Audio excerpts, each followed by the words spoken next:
well-being of the EMT. Super important. It covers a lot of things, not just like infection control, which is super important, certainly. We don't touch on a lot of things I think we should, and we don't have a lot of time to do it either, unfortunately. But the biggest thing is just keep your eyes open all the time. And it'll help keep you out of trouble, whether it's infection control stuff like blood, body fluids, somebody coughing, or whether it be a dog, a cat, a snake, or somebody who just, they're acting a little strange and you're standing a little too close to them and you're gonna, you could take a punch. So just keeping your eyes open and taking everything in all the time. Super important. Now, we're also going to talk about stress, recognizing stress, stress management. It can be an emotional job, without a doubt. So we'll talk a little bit about that as well. If you're bored at work, on my YouTube channel, one of the NCCP courses, I think it's 101, but it's got a lot of stuff in there about scene safety. I'm a big advocate for it. You certainly kill some time with that, but I don't know, I probably watch cute puppy dogs too, so it's all right. If we cannot function, not only can we not help the people who are expecting us to help, but now we require more resources, literally, sometimes to help us. So being prepared for anything and everything, just keeping your eyes open. Communications is a big deal. Don't get yourself in trouble by lifting something you shouldn't or that you know you probably shouldn't. Plan ahead with your partners, and it'll get you through most of the days. Having people that you can talk to, family or friends, it's important just to keep you kind of anchored in what you're doing and what your life really is. A little bit of exercise, so you don't have to be a workout fanatic. Do a little walking, just anything that will make you a little bit healthier is going to help you in the long run as far as this job goes. Sleeping is a big deal. We don't sleep well when we're at work. That's certainly the case for me. Even if I don't go on calls, I don't sleep well at work. Eating right. My chemistry class yesterday, I had to take a box of prepared food out of my cabinet and read the ingredients and what I thought of as things that I knew, food products versus the chemicals that were put in it. Holy God. I picked elbow macaroni. I recognized 2 different types of wheat. Then there were mag sulfates and thiamine and anyways, just like 8 things that are just chemicals that are put in the food. One of the things I talk about in this other class is, and it's not my words, it's from some other guy in an EMS magazine, but talks about eating right on the job and how hard it is. It's super easy in EMS to stop at McDonald's or stop at a gas station and get, gas station sushi, or a sandwich or candy bars. It's very easy to eat that way in this line of work. What's harder and what's safer is to take a cooler with you every morning to work, and take food with you.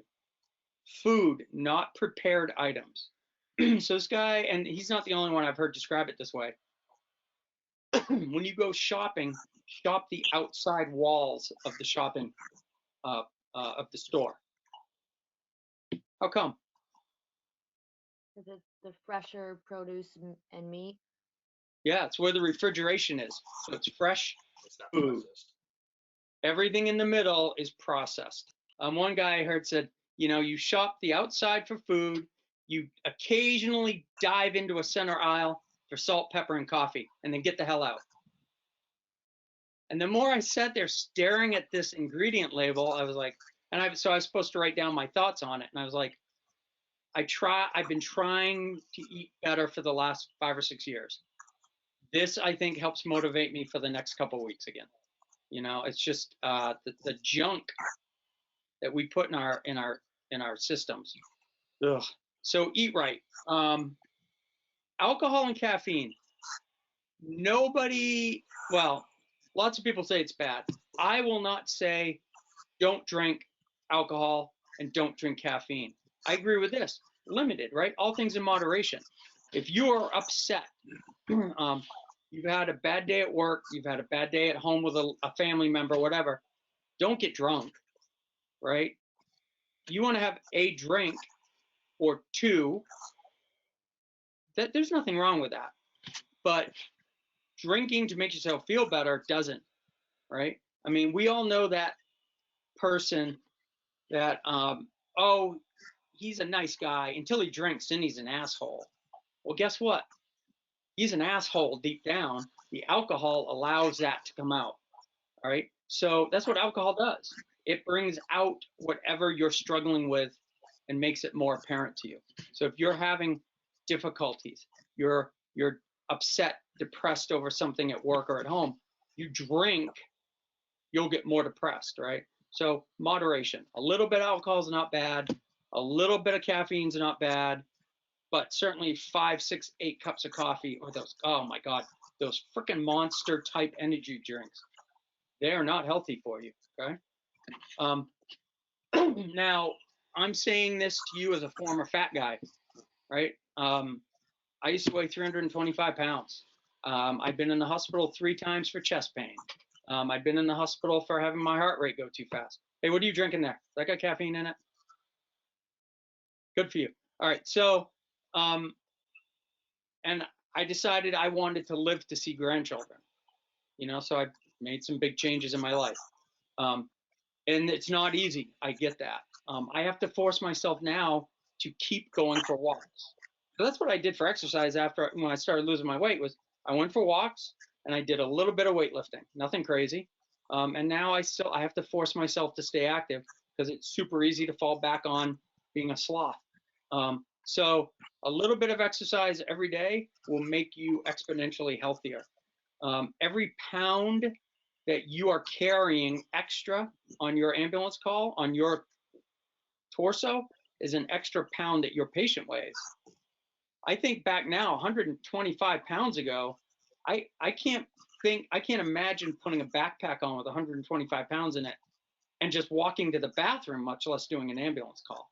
You drop 20 pounds, your back is lifting 20 pounds less every day, every moment. So, a little bit of something to help care for yourself. And you young folks, trust me, when you get to be 35 to 40, it's going to be harder to get back in shape, harder to lose weight.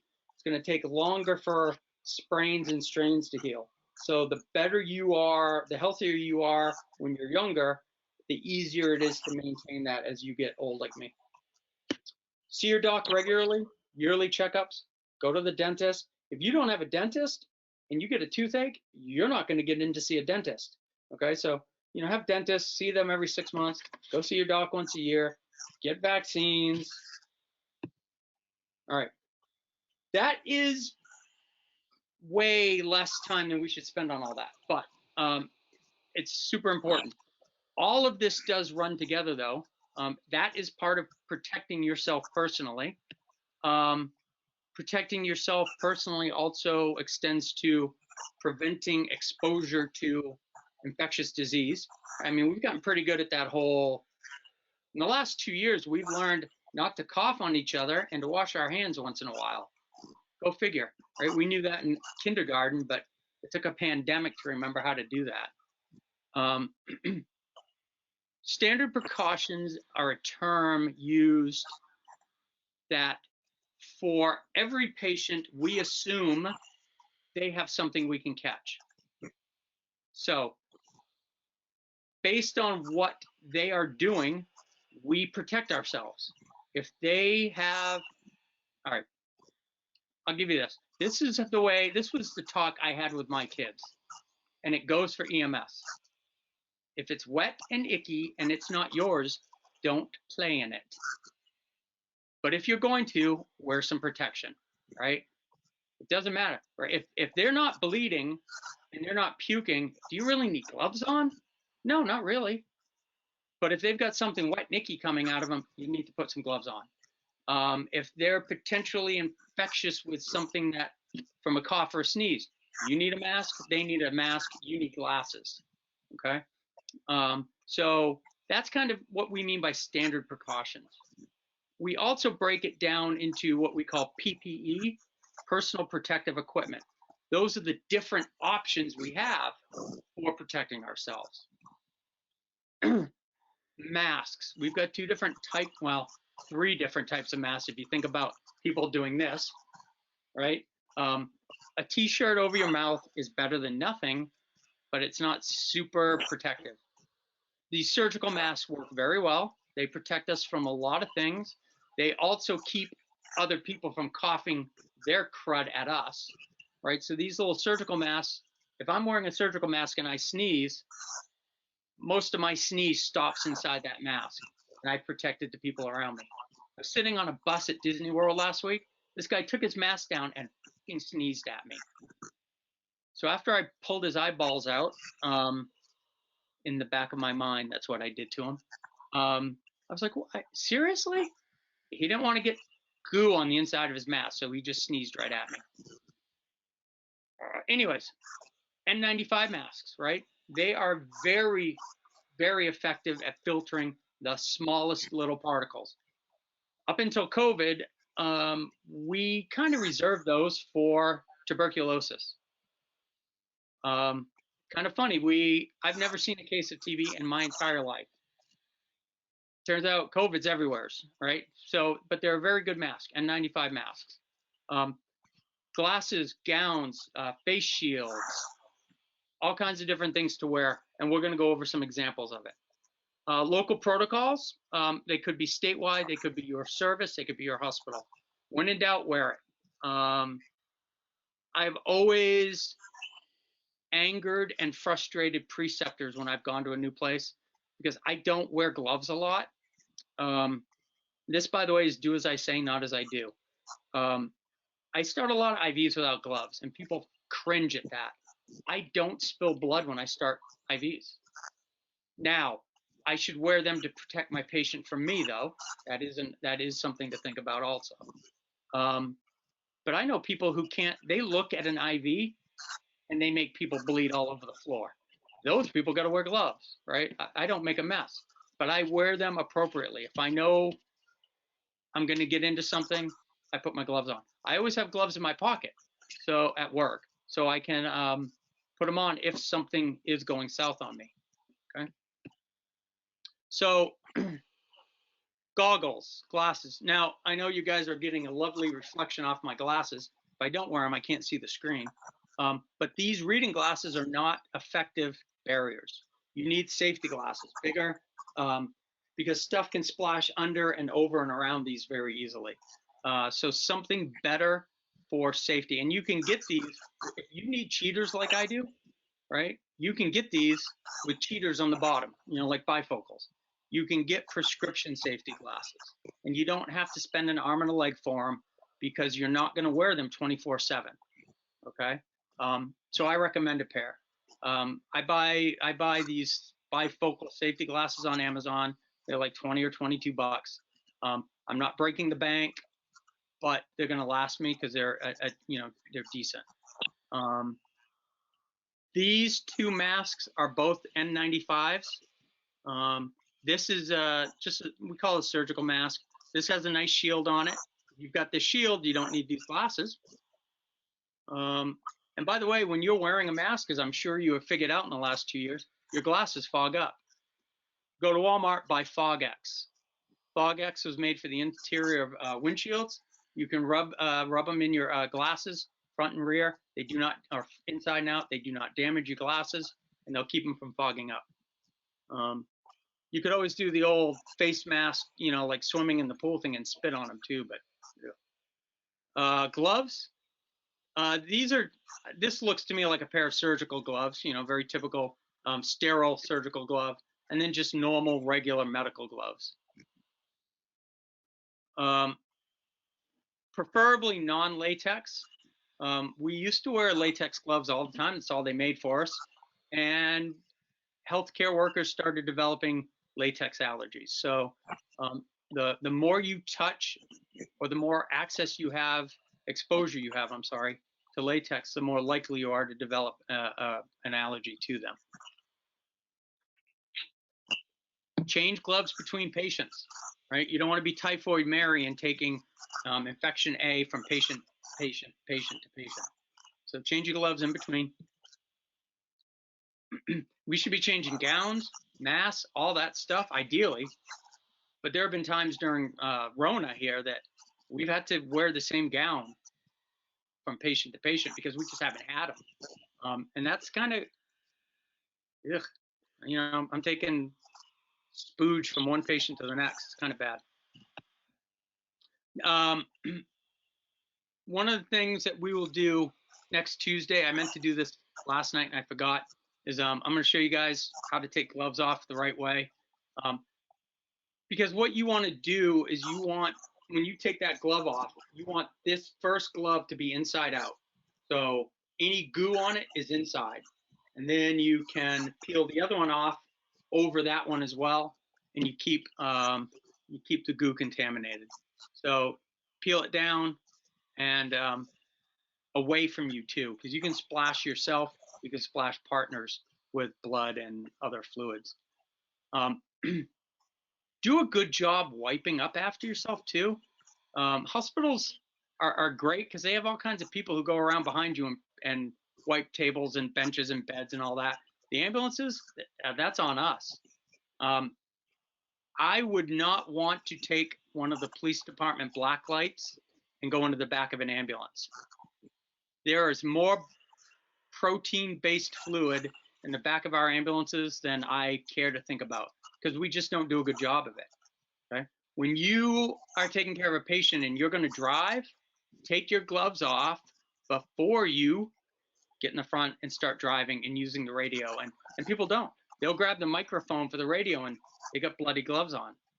And then they don't wipe it down. And the next time I touch it and put it near my mouth, okay? So do a good job wiping stuff off afterwards. Alcohol-based foam cleaners are great to use. Now remember, this was written back in 16, long before we were all experts on, you know, alcohol foam cleaners. But if you have gross contaminants, you have a lot of blood or whatever on your hands, wash them with soap and water first. The problem is that, and if you read the can of alcohol, it will tell you that.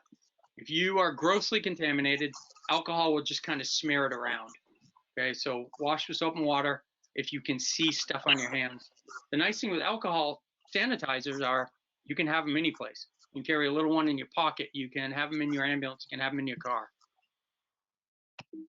Oops. Now, you know, wash your hands 20 to 30 seconds, right? Happy birthday to me, whatever you want to sing. When you're at work, I don't recommend wearing rings. I wear a watch just because, you know, I need a watch at times while I'm doing patient care. But I don't wear a ring for a couple of reasons. One, I don't want my fingers getting ripped off. I don't want the ring getting crushed and breaking my finger. But also rings collect goo. Your watch. I had a watch once with a like a heavy cloth kind of woven band on it, and I threw the watch into a bucket of peroxide once. Ew. You know, so if you're gonna wear a watch at work, wear a watch that's got something like a rubberish, right, plastic, whatever, band that you can scrub and wash, and not take that stuff home to your kids. Phone cleaner, wash your hands between patients. Hospitals are kind of a good lesson for this in my mind. When they get inspected every, I don't know, what, 2 years or whatever it is for their certification stuff, that's one of the things they get checked up on. Are your employees washing hands between patients? And they'll sit there and watch, and you'll get a report like, well, we saw 5 care providers who didn't wash hands, right? So it's that important because that's the #1 way of transmitting infection between patients, having goo on your hands. So you see it now a lot better since COVID, but people walk into the room, a couple of squirts, they clean their hands while they're talking to the patient. It makes the patient feel better, knowing that you're actually kind of doing something to help prevent them from getting sick. Right? Eye and face protection. So how can we get infected? How can we get that bug into our bloodstream? Where are the areas that, how can this happen? Through your eye. Yeah, so why through your eye?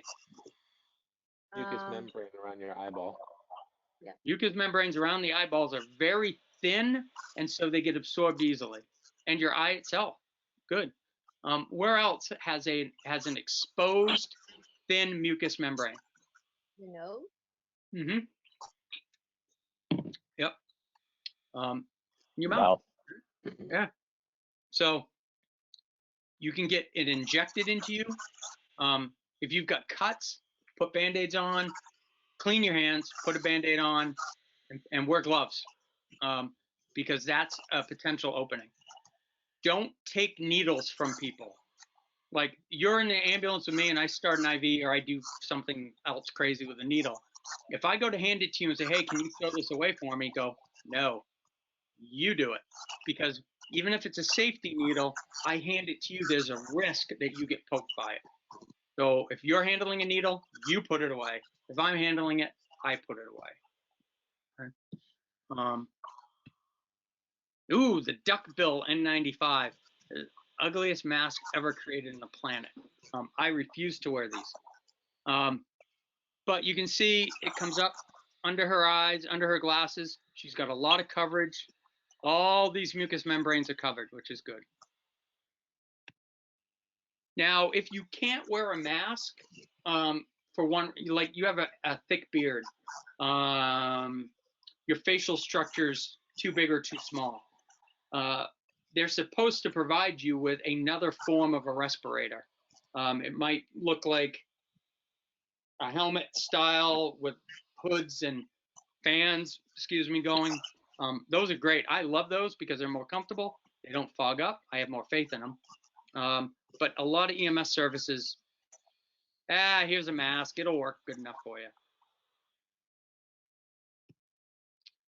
Anytime you're in an airway or you're near an airway, you're around an airway, wear your protection, okay? This guy obviously is vomited and he's got some in his mouth. If he sneezes or coughs or spits, you eat it, okay? Now, are there cases where this will not protect you? Yeah, there are worst case scenarios. I had a 350-pound female unconscious overdose lying on the floor in all of her beached beauty, and I was going to put a tube in her airway, and she puked straight up into the air, 6 feet, like a giant mushroom cloud, and soaked me from head to toe.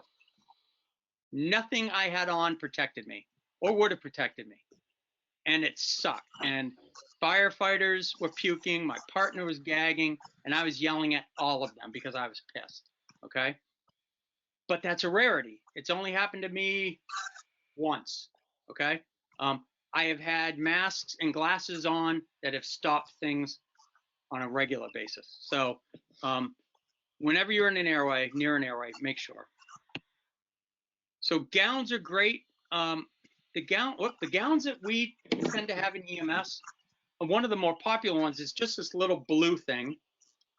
It's about the size of a tall wallet. Think of a checkbook case, and it fits right in my cargo pocket. During the summer, I keep one in my leg pocket. During the winter, I keep one in my coat pocket. And you know, they cost like $1. Well, they used to cost 50 cents a piece. Now I'm sure they're 10 or 15 bucks. But services buy these things by the box load. Keep one with you. Make sure if you know where it is in the back of the ambulance. You can just put it on super quick, and it doesn't breathe real well or at all, but it will keep you clean. Because remember, whatever you get that you get something on your uniform or your T-shirt or whatever, and you go home, you're putting that in the laundry with your kids' clothing. All right, some diseases of concern. Hepatitis. So they're listing B and C. There are, I don't know, last count, like 8 or 10 different types of hepatitis. A is kind of ugly. I think of hepatitis A as the Taco Bell disease, because if you Google Taco Bell hepatitis, you'll see like 850,000 hits. I don't know what it is about their employees, but they don't wash their hands after they wipe their butts. And that's how you get hepatitis A. I did have a 5-layer beefy burrito on the way home last night. That was fantastic. I would take hepatitis A for that burrito. All right, so oral anal route for Hep A. If you work in, they're actually starting to recommend everybody have Hep A vaccines now. A little while ago, it was if you work in a prison, you work in a homeless shelter, you work in a nursing home, you should have this because it's high risk, tight quarters. Now they're kind of saying everybody should have it. B and C are generally bloodborne. Okay. Hep B is has a 30%. Last I read, if you get exposed to hepatitis B, it's a 30% chance that you're going to get infected by it. So it's very easy to catch. But luckily, we have a vaccine for it. Okay, so if you don't have a Hep B vaccine, I recommend you get it. Plus, you're supposed to have it for clinicals. If you don't have it, by the way, it's not a big deal. It takes about 6 months to get all 3 doses, but they do recommend it.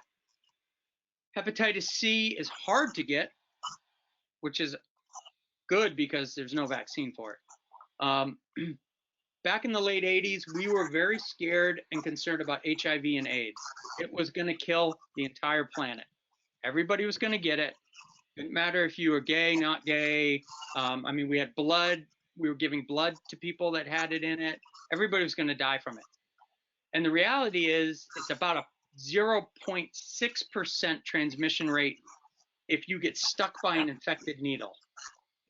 Hepatitis B is 30% if they sneeze blood in your face. That's pretty scary. So Hep B vaccine, highly recommend it. So you bring up a good thing with when it comes to vaccines. A lot of them, after you already have it, you have to get it again because it loses effectiveness. Yeah. So what they recommend with like all these vaccines that we had as kids, for example, is that you get a titer drawn. So one of the things that is required for us to do clinicals is measles, mumps, rubella, as an example.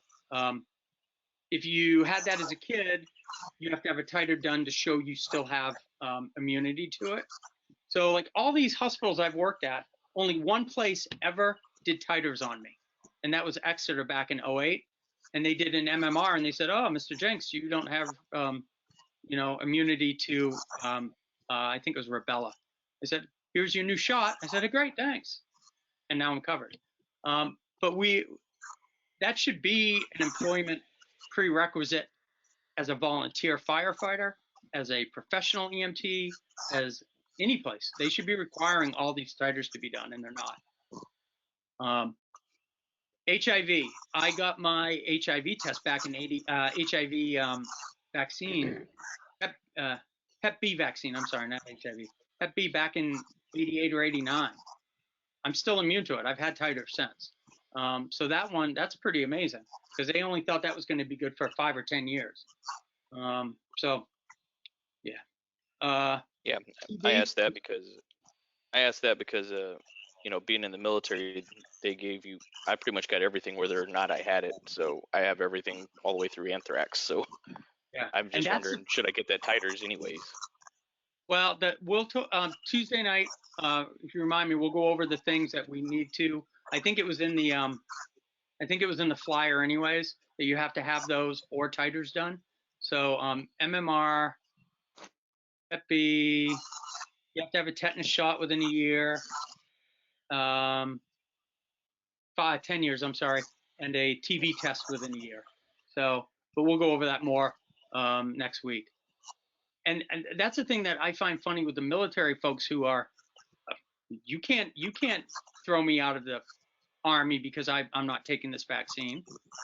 How many vaccines have you gotten that you had no say in, right? And now all of a sudden the COVID vaccine, oh, we don't want that. Tough shit. Sorry. Anyways, TB is highly infectious. Every time, not every time, but like I'll cough at work and go, oh, damn TB. And people are like, oh, what? So very infectious. If you think about the movie, oh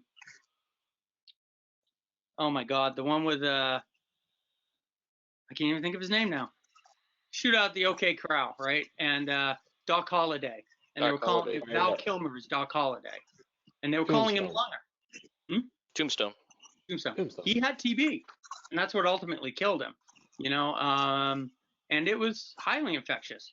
The only thing that's wiped it out was vaccination. So airborne. One of the other kind of the big things with TB is night sweats. Every time I lay down and go to bed, oh my God, I soak through my clothes. So night sweats, cough, productive cough, fever. You got to think TB. They get a mask, you get an N95. Wear a gown, wear goggles. TB tests, when I started, were required every 6 months. The problem with a TB test is there are a lot of false negatives. So you might, they inject it under your skin on your arm and they look for a little red area. And if you have a positive, they do a chest x-ray. But if you have that positive test once, you always get a chest x-ray. So we were doing chest x-rays on people twice a year for however many years. And the more chest films you get, the more risk you have for cancers. So they kind of backed it off to once a year and then every 2 years. And now the requirement or the recommendation is if you work in an area of high risk, some big cities that have a lot of TB out there, Baltimore, Philly, I think Boston's one of them. If you work in a jail or prison, if you work in a homeless shelter or soup kitchen or a nursing home, you should have annual TB testing. HIV, right? So AIDS. So AIDS is going to kill everyone. If you've ever seen somebody dying of AIDS, it's ugly. So if nowadays, so if we get exposed to HIV, we get a bad needle stick or something, we can be given antiviral medications that what they're finding is they're keeping people from being infected with that HIV. The other thing they're finding is once you have HIV, if you take the right cocktail of antivirals, you may not ever convert over to AIDS. I mean, Magic Johnson, holy crap, right? When Magic came down with HIV, there were no meds in the U.S. approved. Magic had money, he had resources, he went where he could, and he got money. This dude never wilted away to nothing and died. I mean, he's just as big as he ever was, and he's just as healthy. And I've heard rumors of his HIV tests recently having come back negative. So I don't know how true that is, but the dude's super healthy because there are meds out there now that will keep you from converting. If you get HIV and do not get treatment for it, you have roughly 4 years of, I'm getting a little sicker. Each time I get sick, I get a little bit sicker, but I'm still able to fight it off until your immune system has now just died and you've converted to AIDS. And now your immune system cannot fight any infection. You have about 4 okay years and then 1 bad year before you die. That's kind of the average from what I've, been taught and read. And that last year is awful. The last couple months are awful. The first guy I saw with AIDS, it was GI infection that killed him, and he just leaked stool out of his rectum continuously. It just leaked. He'd walk around the house on newspapers. It was awful. Dehydration, electrolyte imbalances, and shock, and all that, and that's what killed him. Pneumonias, a common cold. You stub your toe, and it kills you. So that's pretty ugly. So if you get an exposure, right, you're taking somebody into the Elliott and you get poked by a needle. You might be at their house and get poked by a needle. They'll test the patient, they'll test you. They'll offer you medication to help prevent this. Highly recommend it. HIV does not look like a good way to die to me. Again, it is lower risk for us than either TB or hepatitis. And HIV, you've got to try to get HIV. And what I mean by that is you get stuck by something.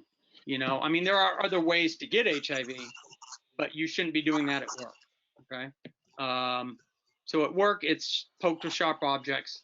It's blood in the eye. It's blood in the mouth, blood in the nose. Ebola does not look like a good way to die. Hemorrhagic fever, very high death rates. In Africa, they had villages dying. Now, granted, they don't have the treatment and supportive care that we do here, but Ebola is a pretty ugly way to die. SARS, severe acute respiratory syndrome. I can't remember if it was 2002 or 2007, somewhere in the mid 2000s. They had an outbreak of this in China, and they had a guy get on an airplane, got off it in Toronto, I think it was, and they had an outbreak in Toronto. And I remember being so SARS and these different flus are what made everybody so paranoid about what we've come to find with COVID, is that it's super hard to control it, it's super hard to treat it, and different types of these viruses have very significant fatality rates. I remember being part of a committee at Frisbee. There were a couple of the medics, there were nurses, there were docs, housekeeping, kitchen staff, all departments. And we were talking about how we were going to manage the outbreak at Frisbee, how we were going to evacuate different parts of the buildings to use for different things. And the one thing that stuck with me most was we were discussing what doctors' offices in the medical building we were going to use to keep the bodies, because that's what we were being told. We were being told to expect hundreds of bodies, hundreds of dead from it. And people are like, oh yeah, bullshit. Let's talk about these trucks outside the hospitals in New York City, right, in April and May of 20. Yeah, okay, 20. So the sicker you are to start with, the more medical comorbidities you have, the more likely you are to get really sick from it. And then just some people get super sick from any of these things. So when again, I don't like the political side of this Rona thing, but well, only 0.6 people die from it. Yeah, but do you want to be that 1 in 100? No, I don't. And take it seriously. MERS, Middle East respiratory. Okay. So respiratory syndromes are typically viral in nature. The best way to prevent them: masks, wash your hands, clean things afterwards. Stay healthy, stay hydrated. Okay. Avian flu, we've had several outbreaks of this. Can go from birds to humans, not easily from human to human, but it's there. Now, the influenza of 1918, this was a big one, and this NCCP one, that video I talk about, I go a lot more into this because I developed this program before COVID. And I remember the last refresher I did, so that would have been, it was February of 19. So COVID was just starting and people were arguing with me that, this is never going to happen here. This is bullshit. I guess we've proven otherwise. Influenza of 1918, Spanish flu, I've heard, so 30 to 50 million. I've heard as many as 100 million around the world. Because you got to remember 1918, 1919, our global communications was not the best. What were some of the things that made this flu? So back in the time where we had airplanes, but we didn't have air travel, right? What made this travel around the world like it did? World War I. Yeah, World War I was ending, right? November 11th, 1918, World War I ended. We had guys living in mud trenches, mud holes, millions of them, fighting, shooting each other, living with rats, not eating well. They got infected with the flu, and then they were sent home all over the world. So there were different waves. As soldiers went home, the disease went out with them, and then it traveled back, and it traveled this way, and it traveled that way. The U.S., roughly 10 million people died out of 110 million people. 10%, 11, 9%, whatever it is.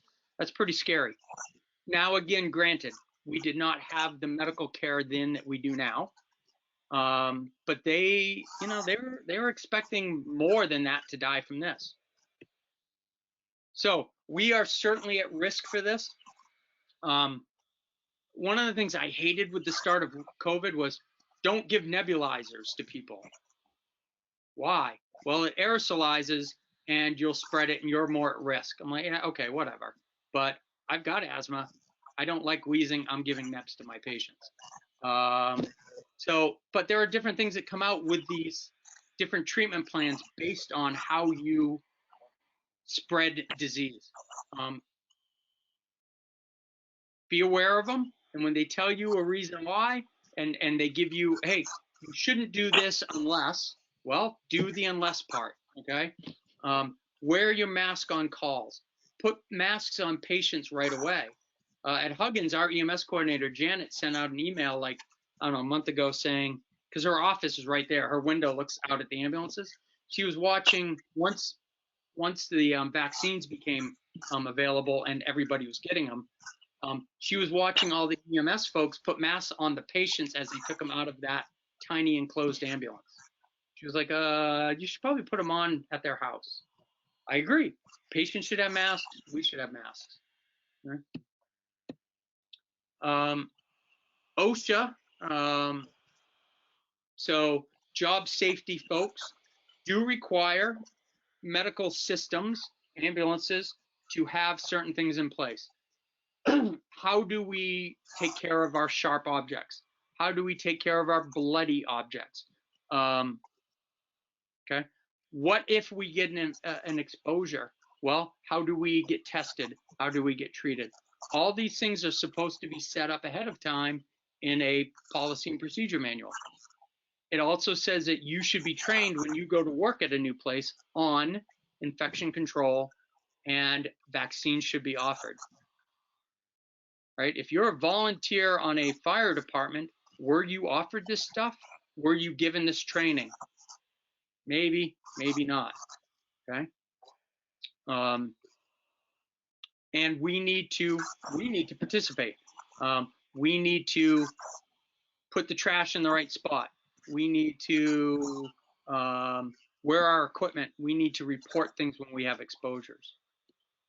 If you don't report an exposure, so like let's say you get a needle stick, and you're like, oh God, I did something stupid. I got a needle stick. I don't want to get in trouble, so I'm not going to report it. 2 months from now, you become symptomatic with hepatitis, which by the way is your liver. And now you go to work and say, oh, by the way, I got stuck 2 months ago. They're not going to cover it because they're going to say, no, you didn't. You know, so always write something up the day it occurs. Even if you don't want to get treated that day, it protects you down the road. My buddy Richard beat this into my head when I was a young parapup. He'd gotten hurt at work lifting somebody, felt kind of a twinge in his upper back. I don't want to be seen, but he wrote it up. He woke up the next day, he couldn't move his arms for 6 months. He had a plexus injury. All right. And so if he'd gone home and then it happened, you know, workers' comp is going to say, no, it didn't. So always write it up before you go home. So they say you've got to have all these things. All right. Labeling, post-exposure evaluation and follow-up. Now, Ryan White was this cool little kid. Back in the 80s, I think he was 12 years old at the time, he got HIV through a blood transfusion. And this was a smart dude. He started asking questions. How come you're not telling that, you know, to like this nurse, how come you're not telling my next nurse or my next doctor or my next whatever that I have HIV and it could kill them? We're not allowed to. It's a privacy thing. It's your medical record. Yeah, but it could kill them.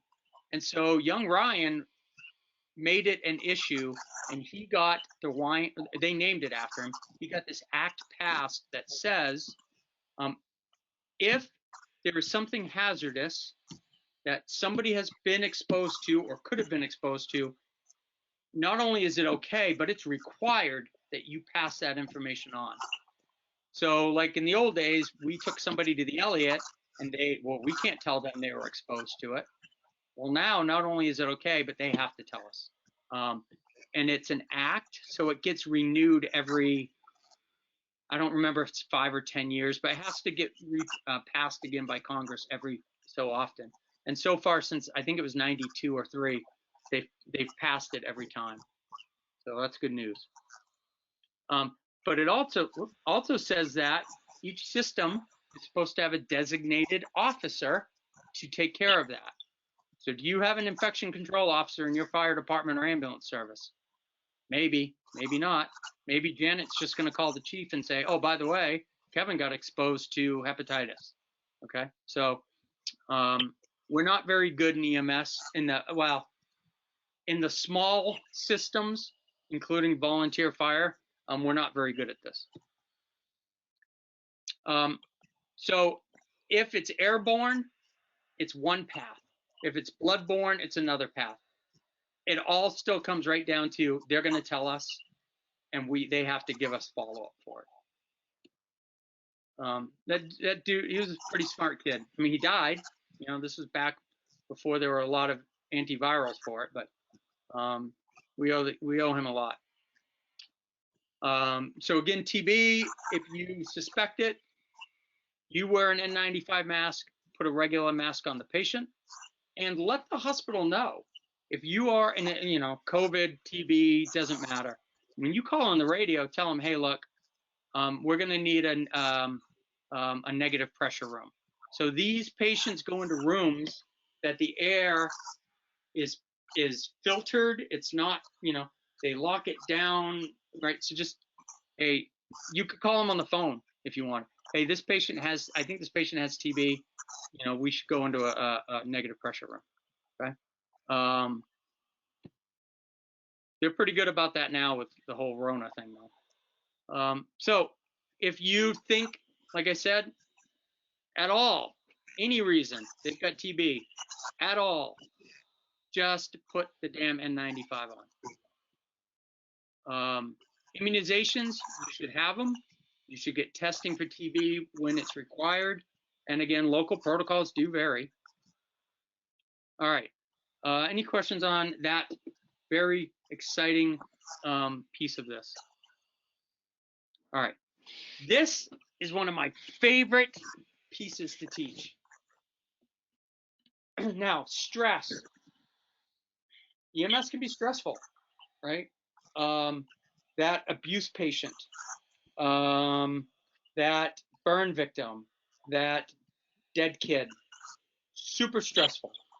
The partner who leaves their shit on the counter all the time and never cleans up after himself. right? I mean, it doesn't have to be a patient event. So it is stressful. Recognizing stress in yourself and in a coworker, super important. Christine, you're going to learn some things about me in the next 20 minutes that you don't know. It should be very interesting for you. So, because I talk honestly about stuff that's happened to me in the years and how I've dealt with it. So, one of the things people like, so work carries over into home carries over into work. I try to keep them separate, like I said. That was always one of the things that pissed my wife off. She wanted to talk about work, I didn't. Now I talk about work because I know it's important to her, okay? I don't want to, but I do, okay? But after calls, talk to people. You do a bad call on the way home, on the way back to the station, talk to your partner about it, okay? If you're looking at him or her and going, boy, they don't look good right now. They don't look right. Hey, dude, how things going? Man, that was a bad call, wasn't it? Whatever. Try to get them talking a little bit and see how they feel about it. Now, when we talk about stress, there are 3 stages. Emotional stress follows physiological response. So, alarm stage, fight or flight. Alarm stage is emotionally your brain says, I need to either be able to run as fast as I can, further than I've ever been able to, or I got to fight to the death. Okay? And it does some things to your body.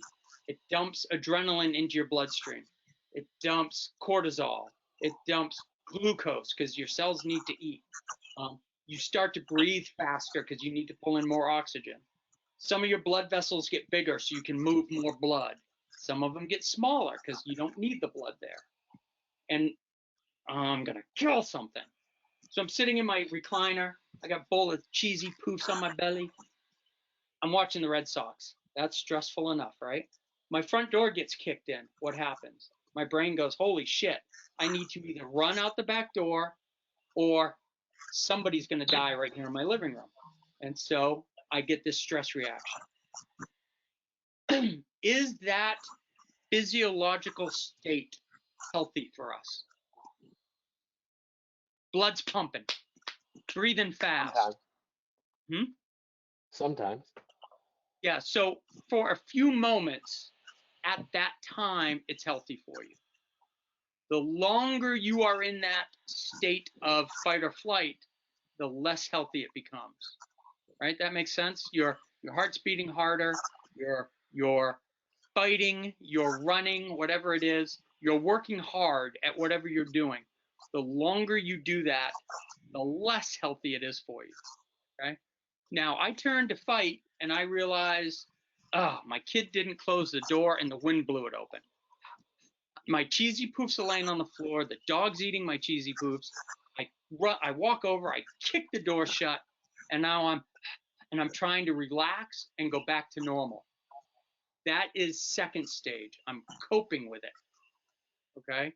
I'm trying to, my brain and my heart and my nervous system are trying to put everything back to the way it was before.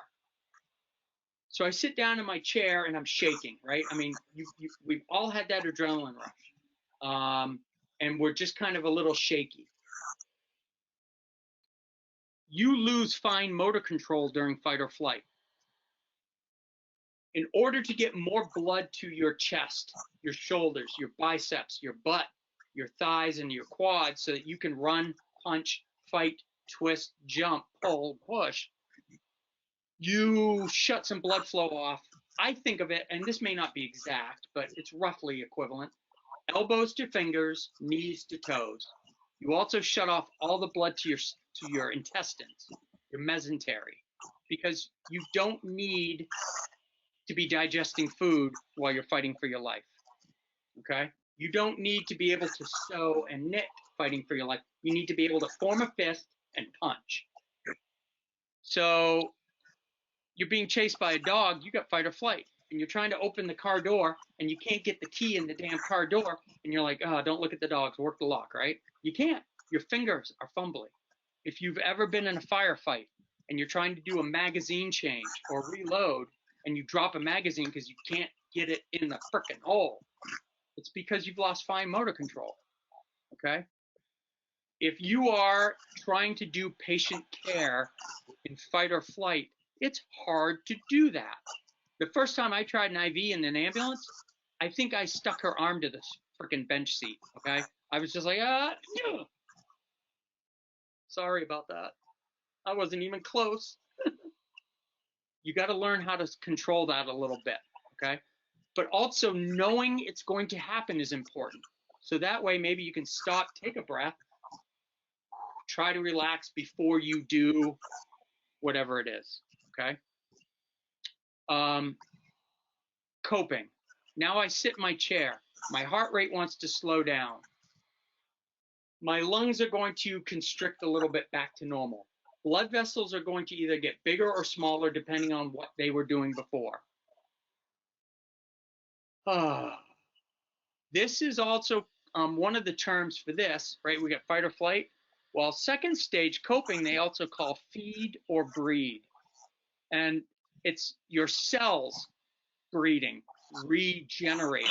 It's feeding your cells, okay? It's putting everything back to normal, and it takes time.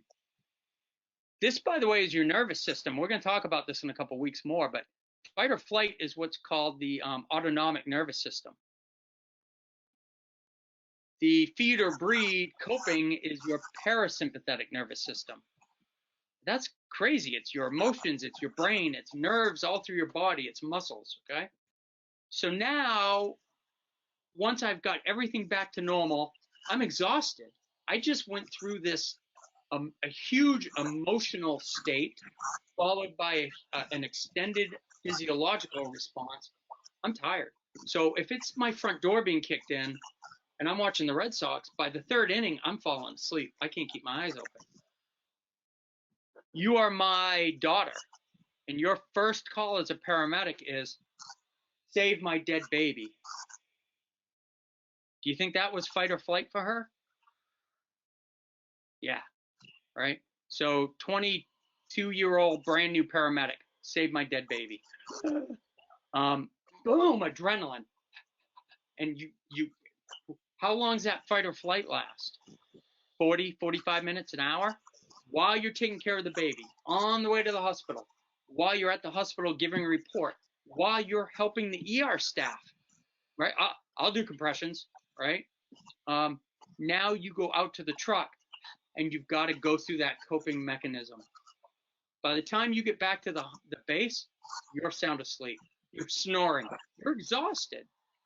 Now, during that exhaustion stage, you are at risk for getting sick because your immune system has also been affected by this. So what things lead to you getting sick? Well, lack of sleep hurts. Dehydration hurts. Poor nutrition hurts. So if you have one of these fight or flight events, please keep in mind you are at risk to get sick. The longer fight or flight lasted, the longer coping had to take, the longer you're going to be exhausted, the more risk you are to be sick. Is it any surprise that the guys who worked the pile at Ground Zero got sick and a lot of them have died? How long did that alarm stage, first stage, last for these guys? Days. Some of these guys stayed on the pile for days. They had to be dragged off the goddamn pile and told, go take a nap, go have some soup. Besides the fact they inhaled all kinds of stuff and they're still dying, right? So I tell you, if you have any, it doesn't matter. You come home and find somebody in bed with somebody that shouldn't be, fight or flight. You have a dead baby at work. You have a horrific call. When it's over, get some sleep, rehydrate, take some vitamin C, build your immune system. You don't want to get sick on top of all this, okay? That makes sense to everyone? Okay. Now, 2006 or 7, the Alton Christian Center fire in Alton. I'm third truck into this fire. And when I come up over the hill to I can see Alton Bay, it looks like Dante's Inferno. There's 100 buildings on fire.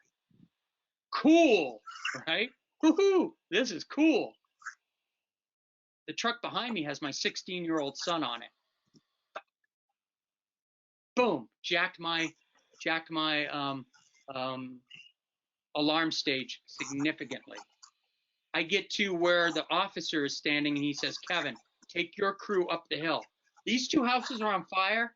They've been on fire a couple of times. Put them out again. And then turn your hose crew around. And your job is to keep the fire from jumping this road. Do not leave unless it's life safety. Bye. That's pretty stressful. I don't do that every day.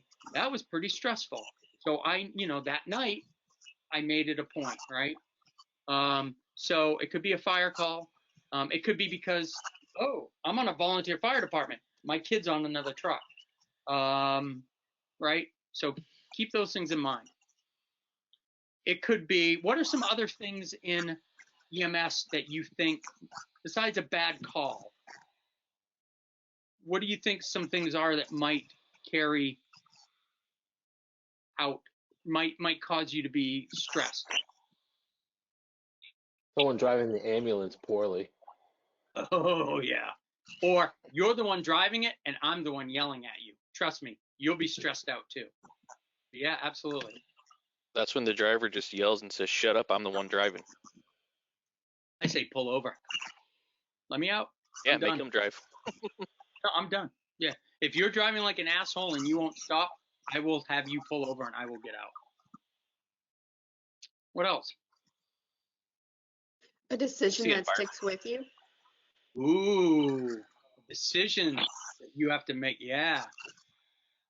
One of my best friends in the world has been an EMT since she was 16. She, by the way, was one of my ushers at my wedding. This is how close she was to me, okay? At the age of 18, he made a decision one night north of the Notches on 93. Pregnant female in the front seat, 8 months pregnant, dying. 3 and the 5-year-old in the back seat, dying. 1 ambulance. She had to make 2 round trips. Who do I take first? If I take the 2 kids, they might live. Mom and the baby will die. If I take mom and the baby, one of them might live. The 2 kids will die. It was a no-win decision. He took the 2 kids. Everybody died. That was 1984 or 5. She lives with that on a pretty regular basis.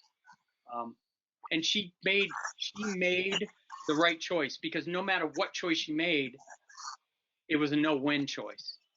She did everything she could and should have. And she knows that.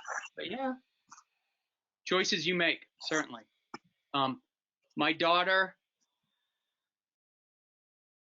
5 months ago, my daughter, by the way, has delivered about 50 kids as part of a midwife program. She's really good at it. She walked into a house and there were premature twins that had both been born 25 weeks. One's breathing, one's not breathing. She's alone. Which kid do I take care of? The one who is declaring itself and breathing. And she had to wait for somebody else to show up to take care of the kid that's not breathing. They both survived. They're both super healthy. Wonderful. Super stressful for her. Okay? So yeah, decisions you make. What else?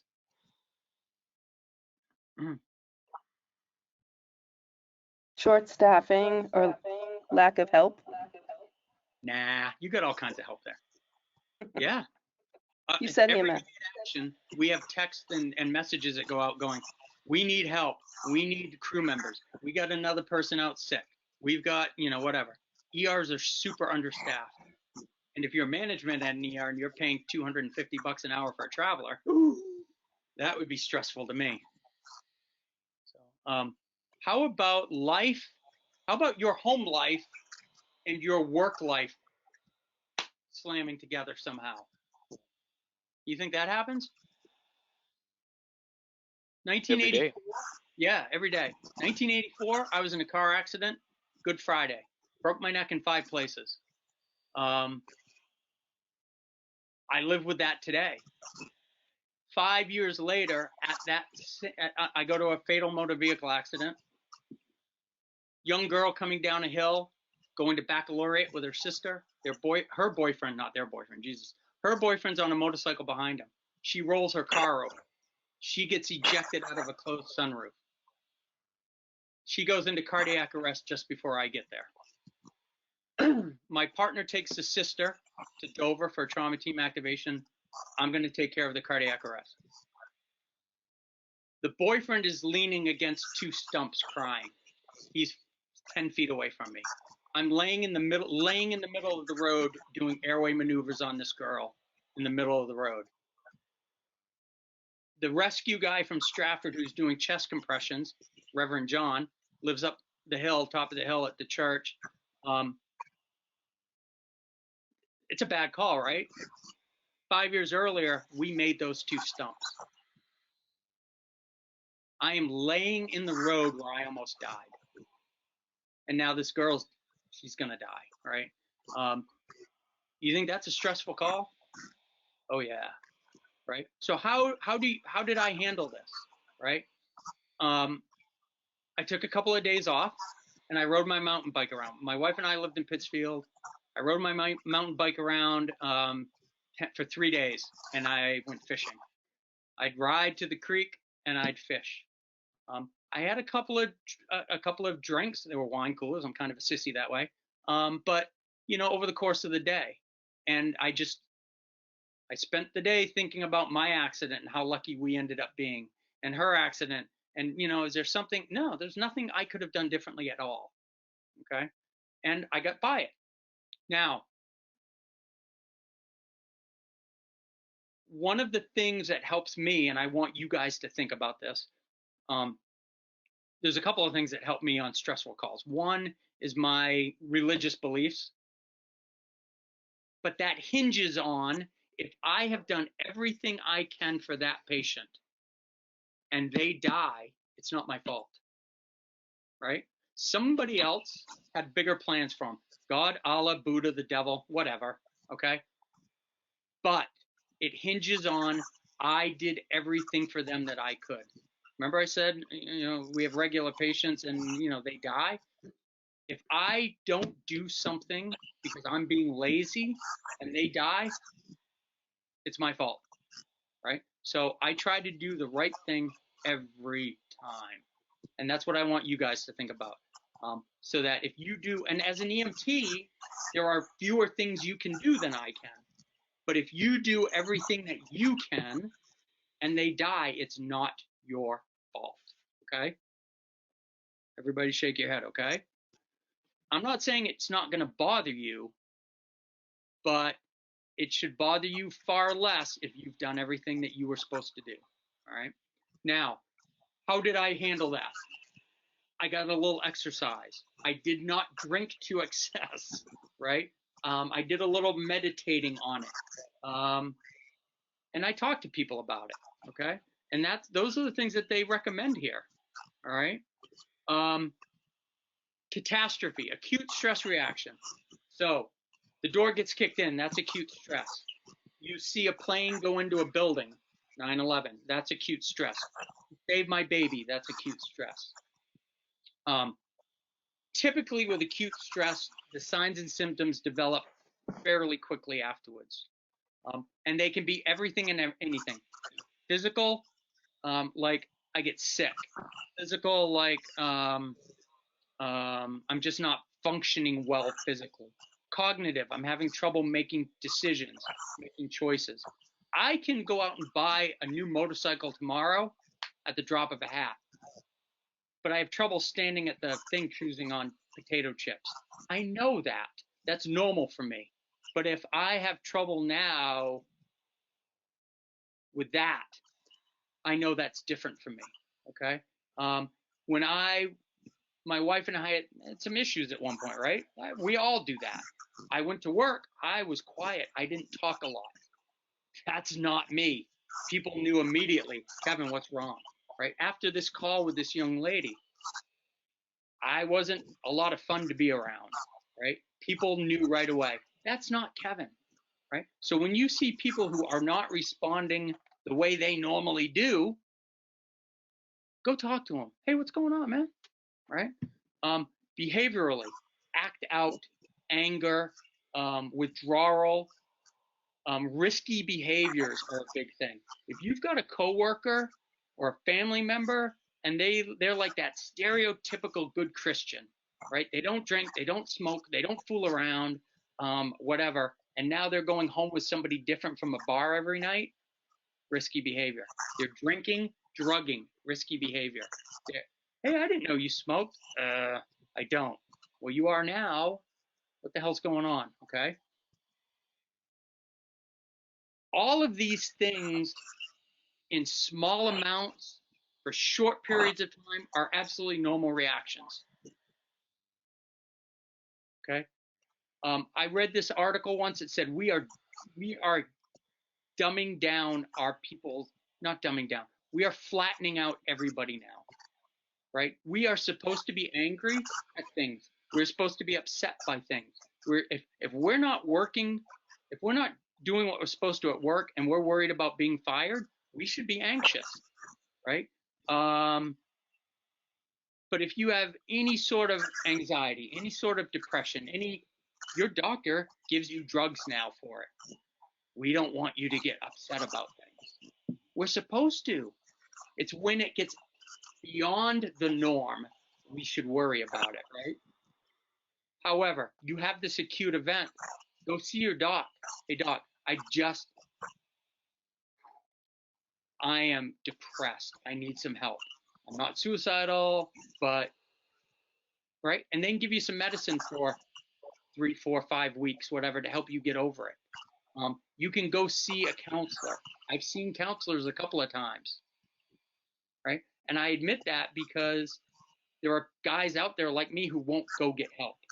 And if they hear me say, fuck, I've gone to get help before, maybe it'll help somebody else go, yeah, you know what, maybe I should, right? We're losing 22 veterans a day to suicide right now. And a lot of veterans will not go get help. They think we're losing the same amount of police, fire, and EMS every day also to suicide. Because we're the rescuers. We don't get help, we give it. No, you need help, go get help, okay? When you see a partner who looks like they need help, go talk to them, all right? Delayed stress after the fact. PTSD is one of those versions, right? Forms of it. The symptoms don't pop up immediately. They kind of come around a little bit later. That delay makes it hard to diagnose it. It also makes it harder to deal with it. We don't even know, and literally with some of these PTSD events, they don't know what the trigger was. We just know, boom, we got it. Sometimes it's pretty obvious. I got blown up in a Humvee. I got raped. I got, shot, whatever. Okay. But a lot of times, it's not real easy to figure out. These folks need to go get help, and they don't always do it. Cumulative stress, low stress levels from years of whatever. I'm a little anxious about stuff. I'm exhausted.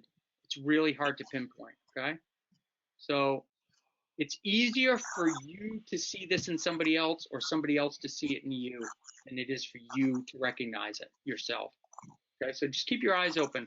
Watch out for each other. There are people we work with who are always cranky, always irritable, or always depressed. If that's their norm, well, okay. But when you start to see this new in somebody, that's a warning sign. One of the biggest warning signs for suicidal patients is that patient that you've been worried about, and all of a sudden, I feel great, or they look like they feel great. How come? Why is that like the big bell going off?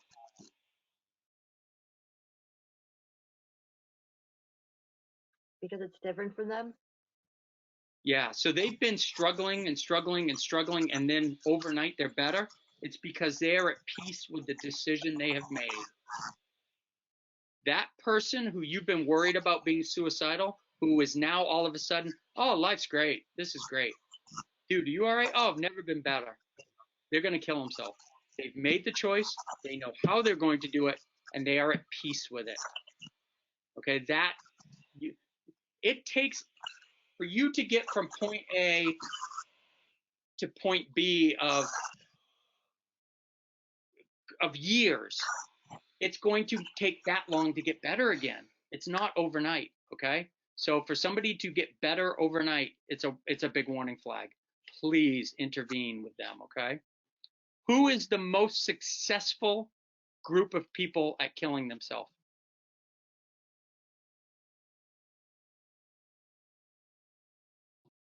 When people go on antidepressants. So antidepressant, yeah, well, but there is a specific group of people, age-wise, sex-wise, that is more successful at killing themselves than others. Middle-aged men. Middle-aged, upper middle-aged to elderly men. How come? I don't know. Because we use guns. Right? A 70-year-old dude who has lost everybody, all his family's dead. He does not give a rat's ass about having an open coffin. They have firearms. They know how to use firearms, and they just don't care. They stick the shotgun in their mouth and pull the trigger. 100% rate of success, shotgun in the mouth, okay? Females, and this is kind of a stereotype, but it's true. Females don't even joke, for the most part, about shooting themselves. Teenage females who are suicidal will have their dress picked out or whatever they want to wear for the open coffin. There's a little bit of vanity in there. Please don't get upset with me. It is a fact, okay? Older guys don't care. Hey, I'm going to shoot myself in the head. Go ahead and leave the coffin open if you want. I don't care. Women do care. They want to look good for their funeral, okay? And I've seen this played out, okay? So if a female makes a comment about shooting herself, worry about it, even if it's a joke. God, I joke like that all the, oh man, Jesus, shoot myself, right? This sucked. It's cold. Guys joke like that. Women don't. You hear a female friend, family member, partner, any sort of suggestion about that, please take it seriously. Okay. And we'll talk a lot more about suicide in our behavioral thing. We've talked about mass casualty. We've talked about kids, severe injuries, right? Somebody comes in with their hand chopped off, walks out to your ambulance. I'm like, pooh, cool, right? I want, hey, let's look at it, right? But that's pretty stressful. Abuse and neglect we've talked about. The one that has affected me the most is death of a coworker.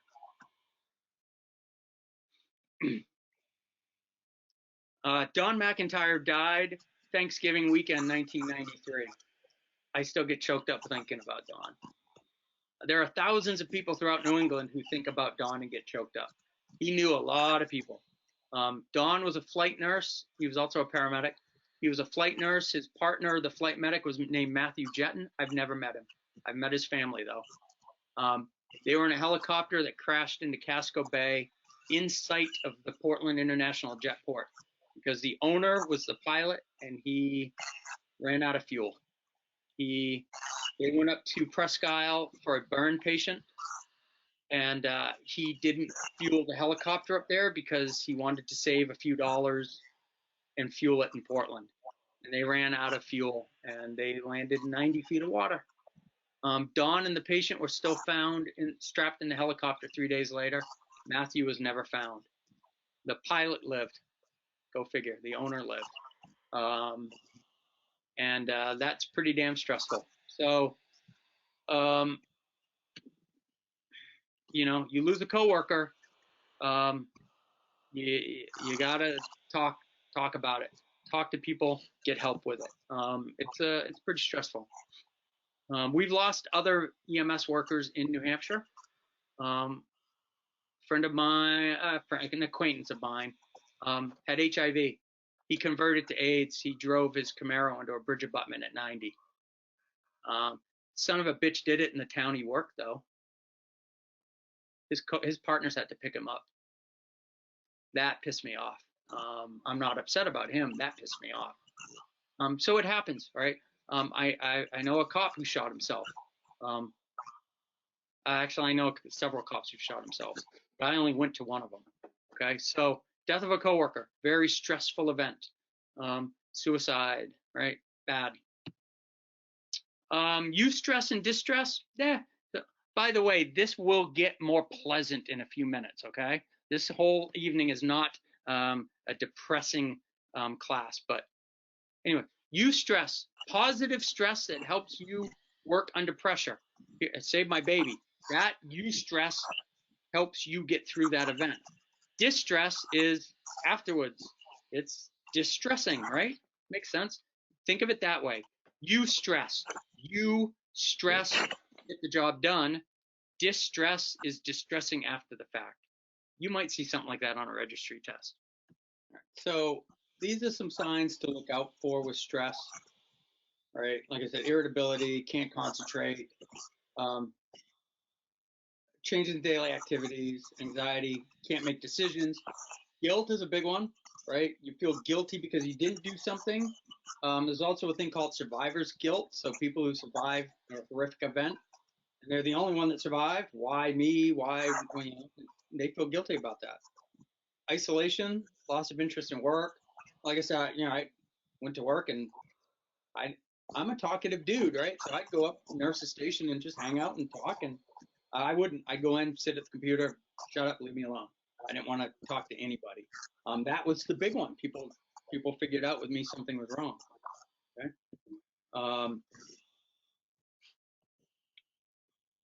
So be a little more healthy, eat a little bit better, exercise a little bit, a little dedicated time for relaxation, and don't work all the time. I said that in that video last night that I played, right?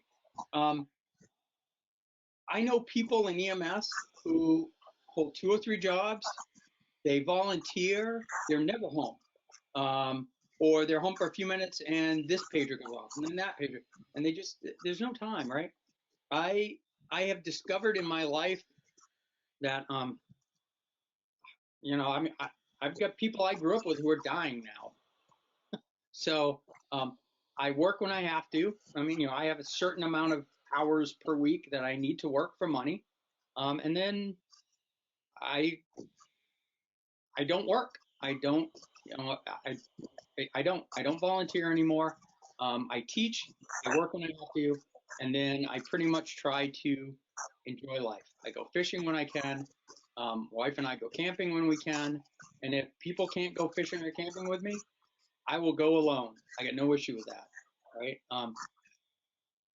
Because I've been in that boat where I'm working 100 hours a week, whether it's, work, volunteer, whatever. And it's not healthy for you, okay? Now, critical incident stress management, or critical incident stress debriefing, is a thing where you get 1 or 2 or 3 people come in who are trained in this, and they go over that event with your service. Like you have, this lady who got burned that I can think of, right? I was fine with the event, but there were a lot of people around me who were bothered by it. And they said, we should have a team come in. And the answer to that is yes, you should. But you should have a team that is trained. There are a couple of teams in New Hampshire. One's out of Nashua. The dispatch centers, kind of know how to get hold of them. But they've been trained in it. And these teams know what we do. Most of them are police, fire, EMS, and nurses. So the difference there is they're not going to be shocked by anything they hear. They're going to help us work through this. And if they see that maybe one of us needs a little more help, they have resources for, say, counselors or psychologists who also used to do what we do that we can go talk to. Perfect. Well, Exeter Hospital called in their employee assistance psychologist to come in and sit with these 20 people on a rainy morning within an hour or two after this poor lady died. And within about 10 minutes, she was crying, going, "Oh my God, I don't know how you people can do this." But they got mad at me because I wasn't going to go. I'm like, "No, I'm fine. I'm going home. I'm going home, go to bed. I'm good with it." And then hearing it afterwards, and they were all like, "Oh my God, I wish we didn't go." Yeah, because it wasn't done right. Okay, so if we're going to do this team debriefing formally, we should talk to people who know what we're doing. Now, you can sit around the kitchen table at work and just shoot the shit about it with each other, and I highly recommend it. It gives you a way to talk each other off the cliff, so to speak, and you kind of start to get a feel for who might need some extra help. Okay. One of the EMTs that does a lot of classes with me, though, is a psychologist, and he doesn't like our CISD because he thinks that we relive it too much. The more you relive it, sometimes the worse it can be. So what I recommend for people is if you're having trouble with a call and they set up debriefing, go to it. I've been to one. When Dawn died, we did a debriefing, and I got a lot from it. I felt much better. I've never been to one since. But in that same debriefing, one of the nurses jumped up screaming and ran out. Okay, she didn't do well with it, right? So if you go to one and it bothered you, don't do another one. But if you go and you got some benefit from it, go to another if you need to, okay? Now, dealing with stress, one of the other things is death and dying, right? I know some nurses who will not, they'll be in the room doing CPR and giving drugs and all kinds of stuff. But once that patient's dead, they won't go back in the room. I don't do dead people well. What? Right? But it's because we, as a society in the United States, we are not used to seeing dead people except at funerals, right? And the dead person at the funeral does not, "Oh, mom looks good, doesn't she?" No, she doesn't. She looks like she's been embalmed, right? When you see a dead person for the first time in their natural habitat, it's different. And people are upset around them, and people are crying, and people are angry and yelling at you, or yelling at each other, or yelling at their dead family member. I told you to go to the doctors, right? It's stressful for everyone. Just take a step back, take a deep breath, and try to show some empathy for them. "I'm really sorry. What can I do to help you?" Okay? I don't lie to people. And one of the ways you can lie is go, "I know what you're feeling." No, you don't. You think you do, but you don't. You could say something like, "I just went through this with my mom. I can understand, what's going on. What can I do to help you?" That's okay. But telling somebody, "I know how you feel," they're going to say you don't. Okay, so just be careful of how you word things. And just try to be helpful. I have a lot of partners who don't do well after the person's dead. I call family over. "Hey, why don't you give them a hug and a kiss? Tell them you love them," right? Because that's one of the things people regret most afterwards. "Oh, I wish I could have told them I love them." I'll let them do that while we're doing CPR on them, because, and I'll tell the family, "Look, I don't know that he can hear you, but I do know hearing is the last sense you lose when you pass. If you would like to come hug and kiss him and tell him you love him right now, it would be a good time." Okay, so, and then, and it's not something that's easy the first time. Okay, and when you leave that dead person's house, talk to your partners. Now, death and dying, Elizabeth Kubler-Ross, right? This is right out of Psych 101. This is your homework. Watch Burt Reynolds' movie The End this weekend. You will see these 5 stages of dying in the funniest way you could ever imagine. He goes through every one of these stages. And, denial, not me. Anger, why me, right? Hey, God, if you give me whatever, I'll start going to church again, right? So I would like to think, knowing what I know about these 5 stages and how many times I've talked about it, that when the day comes that I find out, that I accept it. I'd like to think I can. I don't know. Don't know. Okay. So expect this with your patients. The one that pisses me off the most is when you're in the kitchen talking to the daughter, and you're like, okay, what kind of medical problems does your mom have? She's got the cancer, but she doesn't know. Don't tell her. Excuse me? Your mom's dying from cancer and you haven't told her. Well, her memory's not always good and we don't want to upset her. Her arm's going to fall off and you don't think that's going to upset her. Okay, great. Okay, good. So be tolerant of the fact that maybe the family's angry. They may be acting against you, but they're not angry, usually really angry at us. It's just we're handy to act out against, okay?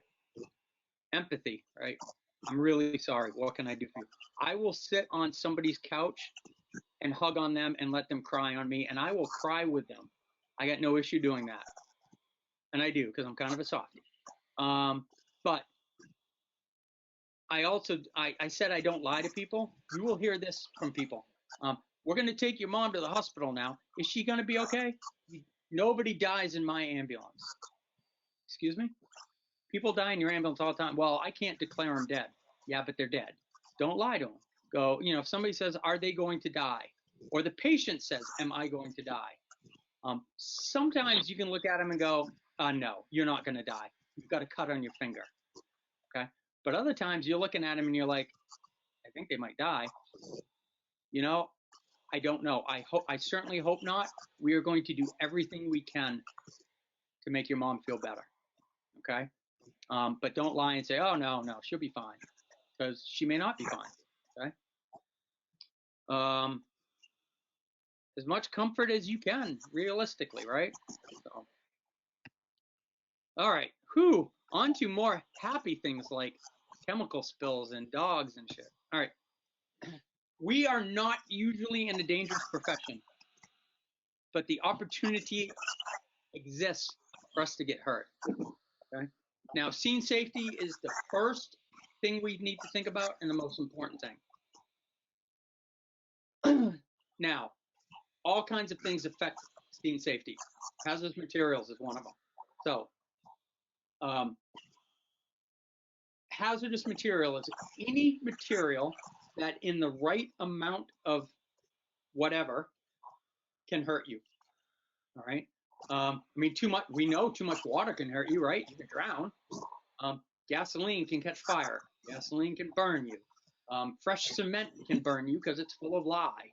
Okay. So when my kids were little, my wife had to work. She couldn't get time off. I took them to Florida for a couple of days, like a week. My daughter was, 12 or 13. And on the way down on Route 95, she was writing down placard numbers. So when you look at a truck on the highway, it'll have different cards on it with different numbers. And that will tell you what the chemical is. It's in the emergency response guidebook, that number. And it will tell you how far away you need to be if there's a small spill or a big spill. It'll tell you what you need to do for care if you're exposed to it. I think we got to Maryland when the kids decided that wasn't fun anymore. Because all these trucks we were driving by were like, if there's a spill, you need to be 3 miles away. We're driving by them. All right, these are on the roads every day. So if you see a commercial truck, it's been in an accident, pull up binoculars. All ambulances in New Hampshire are required to have them. Pull up binoculars, look for this card that's on it, this sign, and the number 1252. Look up 1252 in the book. All trucks in New Hampshire are required to have those. You can also go on the App Store for free and download Emergency Response Guidebook. It will freak you out. Trust me. So if you If you can see the number without binoculars, you're too close. Okay. Now, with a hazmat incident, this class is not going to teach us how to handle a hazmat event. Okay, it's how to just recognize it. Okay, I got a tank truck. It's got liquid coming out of it. It's got a number on it. I need to tell my dispatcher this, and we need to back up. We need to keep people away. That's our job. Okay, we do not treat people who've been contaminated until they've been decontaminated. That is a class that I thought I wanted to take once, and I've decided I want nothing to do anymore with hazardous materials. All right, terrorist events, small or large in scale, chemical agents, biological, radiation, and or explosive. Now, chemical agents are things like pesticides. If you have bugs in your garden and you buy pesticide, you are spraying a chemical that attacks their nervous system. It is a nerve agent. That is what the United States and the Soviet Union and China and Britain and France all had tons of these missiles full of it, but now we've gotten rid of them.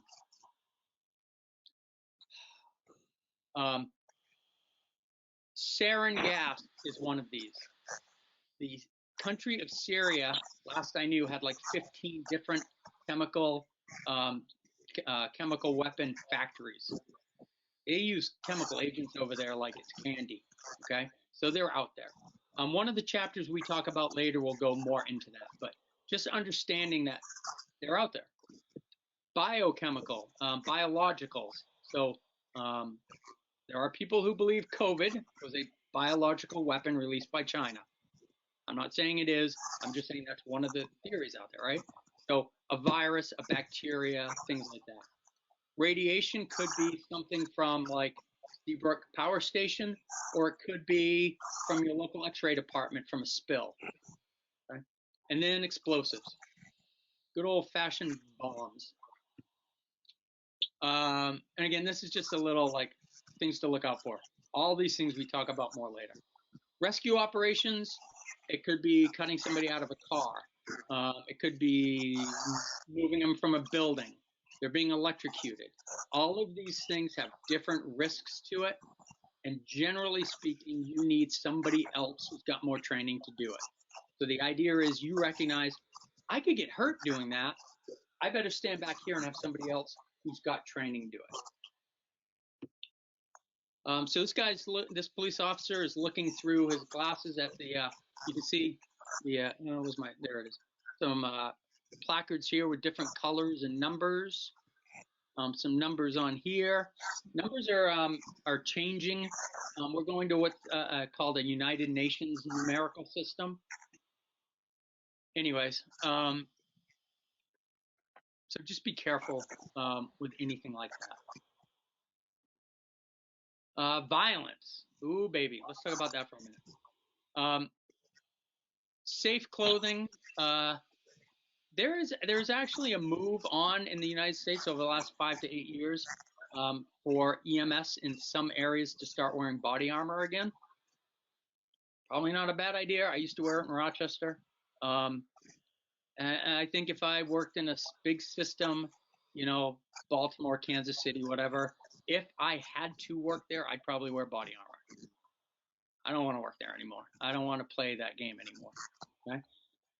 But safe clothing, so like things that aren't hanging out, things that can't be grabbed.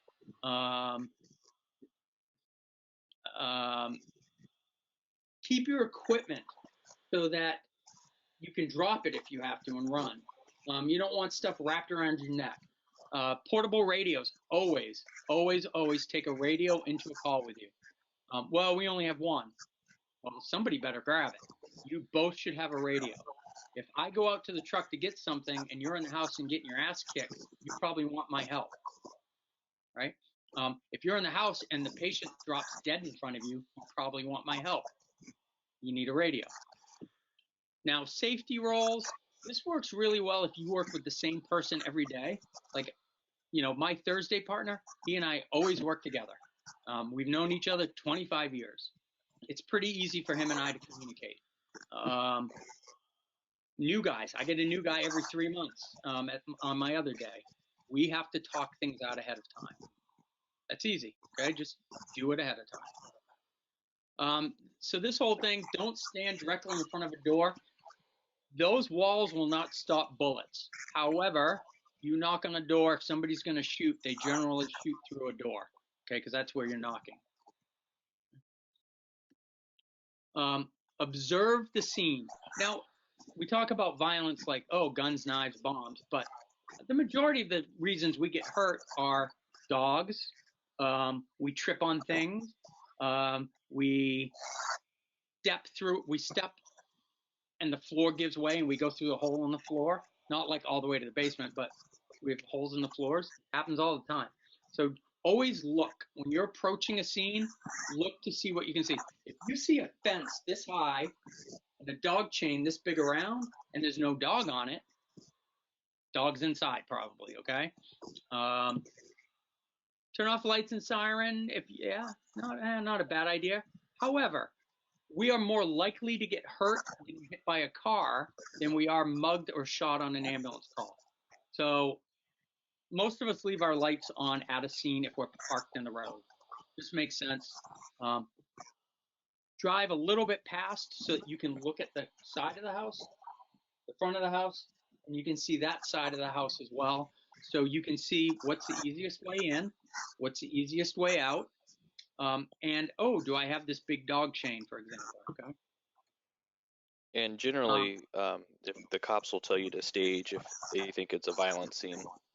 Yeah, well, so, yeah, dispatch should be telling you, per 911, we're gonna have PD going first and stage. We go to a lot of calls, though, where there's no evidence of it. We're going for a sick person. But as we drive up to it, we see that big dog chain. That dog is potentially an issue for us. Or you pull up and you get out of the truck and you hear yelling and screaming. Not like, oh, God, help me, but like, I've fallen down, help me, I can't get up. But like, I'm going to kill you. It's time to get back in the truck and drive away. Now, if you see evidence of violence, broken window, chairs sitting out in the driveway that looks like it came through that window, it's time to go, okay? Anything that's a crime scene, any alcohol or drug use, you have to assume they can become violent. Weapons. Now, not just weapons, but anything that can be used as a weapon. I read an article about flying, and they said that you should take a cane with you. You should always fly with a cane because you can't take a baseball bat, right? On those 3 airplanes on 9/11, if people had a cane on those airplanes and were willing to use it, 9/11 would have been different. Because, yeah, you got a box cutter with a 1-inch blade. I got a cane. I'm going to beat the hell out of you with it, right? I have flown with canes. It's kind of interesting. Canes can be used as a weapon. Little old lady once dropped me to the floor. She was flirting with me and meant to tap my leg, and she hit me with the cane, dropped me right to the floor, okay? So anything that could be used as a weapon. Be careful of family members. If family members are acting weird, they're being pushy, like, you better take care of her right now. We are. Yeah, but she fell down the stairs. You better take care of her. Yeah, did she fall down or did you push her down? Let me go out to the truck. I gotta get something and leave if you have to, okay? Bystanders can certainly be an issue. The guy who beat the hell out of this person can still be on scene. And then, as I've said before, pets. Now, the 3 R's. Retreat, run away. I said retreat once to a partner. She didn't know what I meant. Stood there while I was getting my ass kicked. Retreat, get out. Radio for help. And once you're away from the scene, reevaluate. Is it safe for us to go in? Well, have we been told it's safe to go in? Wait for the PD. Now, we wait for PD to tell us to go in all the time, right? Oh, yeah, suicidal patient, stage for police. There may be a domestic, stage for the police. I went into a house one day. PD was standing there. They said, come on in, scene safe. I walked in. I looked at the patient on the couch, looked at the cop. looked at the patient on the couch, looked at the cop. I said to the cop, hey, what about the shotgun on the back of the couch? The shotgun? He never saw the shotgun. He was looking at the guy's hands. He didn't have anything in his hands. So don't assume the cops have truly made sure everything is safe. When you walk in, look around. Keep your eyes open. I mean, they usually do a pretty good job, but they miss shit too. Do not enter a scene that's potentially violent until they tell us it's safe. The Columbine shooting in '99, it took the cops a long time to get in the building. There were paramedics and EMTs going in windows, pulling kids out before the cops went in. It's not the safe thing to do. It's not book-wise the right thing to do, but it was kind of the right thing to do. All right, but don't do it. Flee, run away, get rid of cumbersome equipment, and take cover and concealment. I was taught in the Army that cover is something you hide behind that will stop bullets. Concealment is a bush. They can't see you. They can shoot through the bush, but if they can't see you, they may not hit you. Bushes are okay. Brick walls are better. Brick wall and a bush is even nicer. Now, one of the things that I preach to people, all my classes, is situational awareness. Being aware of what's around you at all times. The best way to describe this is what's called a color code. And this was developed back in the 50s by this guy named Jeff Cooper. And white is everything's fine. There's no way anybody can hurt me. I'm in my own happy zone, right? I'm sitting in my chair with my cheesy boots watching the Red Sox in my house. That's condition white. My wife can be at the sink bitching about something I haven't done. My kid's over here bitching about being pregnant. My dog's over here scratching itself. I don't care. Big Poppy's up to bat, right? That's white. You should not be in white when you're in Walmart. You should not be in white when you're in a patient's house. When you are outside of your zone of safety, you go to what's called yellow. Yellow is only, hey, I know where I am. I know who's around me. I know where my fire exits are. I know where windows are. I just know those things, okay? So when I'm in a house on an ambulance call, I know where the door is, and I don't let people get between me and the door. If I'm taking care of grandma who's got a cut on her finger, and grandpa's hovering over me, I ask him to sit down next to her. So I don't bump into you and knock you over, sir. It's just habit. Don't get between me and the door, okay? If there are two doors, I know where they are. If I'm in a restaurant, I know where the doors are. That's all it is, right? I just know where things are. I've been in Walmart when the lights have went out. Oh, baby, right? Rochester Walmart, there's one fire light. It's at the front. I was at the back. And as soon as the lights went out, you heard people yelling and screaming. You heard a ton of shit getting stuffed into pockets and people running. But I knew nobody was around me. I reached into my pocket, I pulled out my flashlight, I looked around, nobody's running at me, and I just stood there. If I hear somebody running at me, I can flash my flashlight at them. Hey, don't run into me. That's all it is. But at the moment the lights went out, I saw that there was a potential threat. That's orange. I recognize there's a potential threat. I make a plan. If somebody comes running at me, flash my flashlight. If that dude on the couch reaches under the sofa cushion for something, I'm leaving the house. That's all it is, okay? If I have to do that, now I'm in red. Red is kind of fight or flight. Red is I have to do something. I'm sitting in a restaurant. This back when I was heavy, I used to eat a lot in restaurants. There's only two other people in this whole restaurant, and it's 2 in the afternoon. I'm waiting for my steak. It's taking forever. I see smoke come rolling out of the kitchen. I'm like, there's my steak. But I'm in white. I know where everybody is. I know where the exit is. And I'm in yellow. I see the smoke. I go to orange. I pull out my phone. I set it down. If the fire alarm goes off, I'll call 911. I'm going out that door. That's red. Smoke goes away, no fire alarm. Manager comes out, goes, "Sir, I'm really sorry about your steak. It'll be out in a minute." Okay. Now I'm sitting there, minding my own business. My back's against the wall, and the guy that's sitting with this woman 50 feet away from me suddenly yells at her, calls her a bitch. I'm like, oh, man, am I going to be in the middle of a domestic here? I go from yellow to orange. I don't want to get involved. People get killed getting involved. I put my phone down. I'll call 911.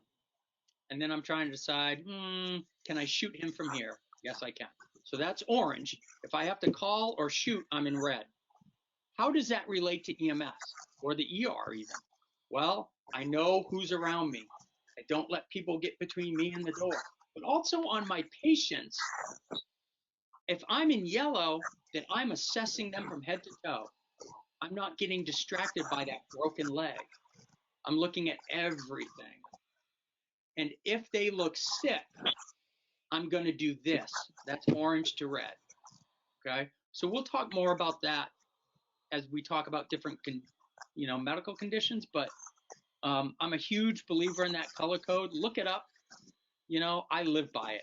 It takes no energy to be in yellow, but I'm not a lemming.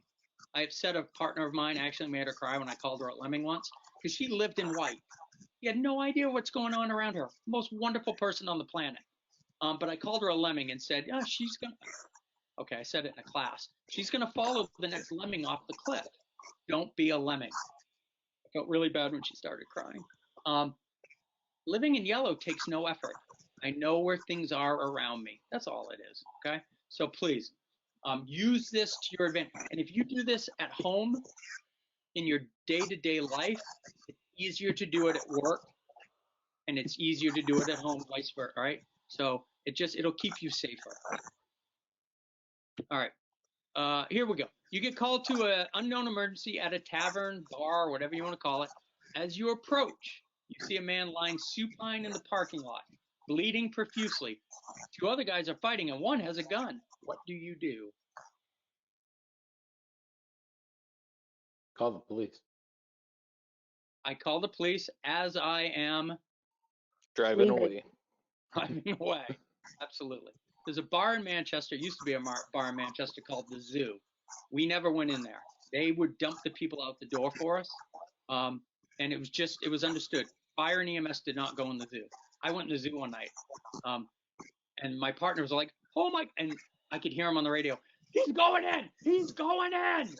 And there were like 15 cruisers there in about 30 seconds. I was like, "The hell with it. I wanted to see what the zoo looked like."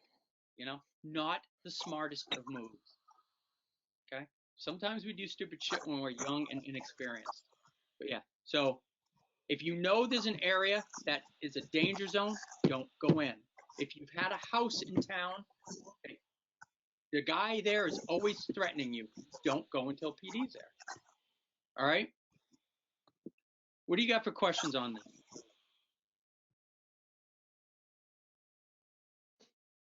Name some causes of stress for an EMT. Some causes of stress for an EMT? Oh, God, the bad calls, the people dying in front of you, the people asking you if they're going to die, little kids getting hurt, that's a big one. Not knowing what you're looking at. Somebody is sick and you think, I should be doing something, but I don't know what it is, and it happens to all of us. That's pretty stressful. Going to work every Tuesday, and the people going home always leave trash in the truck. That's stressful, right? They don't pick up after themselves. Those are all things that are stressful to us. Your partner comes in from home, they're having bad time at home, and they're cranky. That's stressful to you because they're hard to deal with. So anything and everything you can think of is stressful as an EMT. Does that help?